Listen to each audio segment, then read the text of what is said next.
আপনারা আমার মেয়ের মুখের ছবি তুলবেন না। আমার মেয়েকে নিয়ে কোনো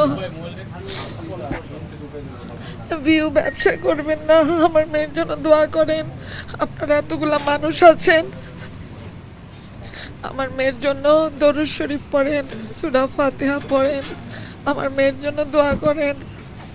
আমরা যদি কোনো অন্যায় করে থাকি আমাদেরকে মাফ করে দিয়েন।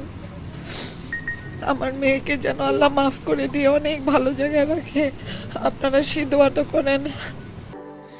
স্যান্ডেলিনা সো, রূপচর্চায় আভিজাত্য। ও আমাদের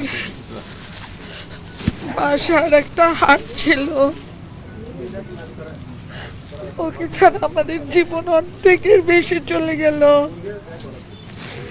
আমি আর কোনোদিন নর্মাল হইতে পারবো না।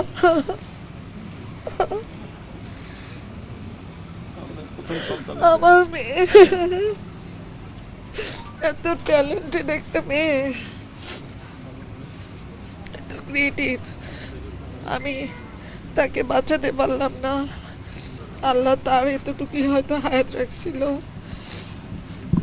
সে চলে গেছে। আপনারা আমার মেয়ের জন্য দোয়া করবেন। কাছে কাইনাকে বের করো, তো তাতেই চলো, আমাদের জানাজা আছে।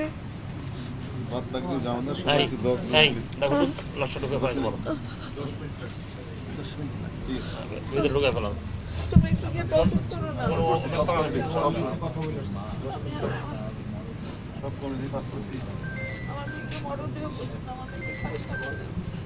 আমার মেয়েকে লাশ বলেন না, আমার মেয়েকে কাইনা বলেন, আমার মেয়েকে ডেড বডি বলেন না, আমার মেয়েকে কারিনা বলেন। আমরা কারিনাকে নিতে আসছি, আমি কারিনাকে শোয়াই দেব আমার গ্রামের বাড়িতে।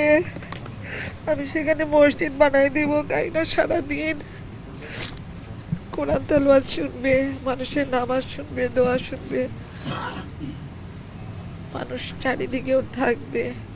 আমি ওখানে কাইনা নামে একটা স্কুল করে দিব, সব বাচ্চাদের মধ্যে আমি কাইনাকে খুঁজবো। কাইনা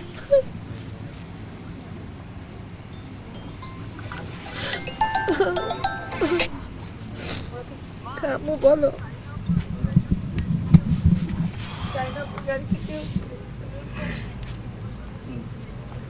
ঠিক আছে, আসবে বাবা, আপনি বের হয়ে গেছে,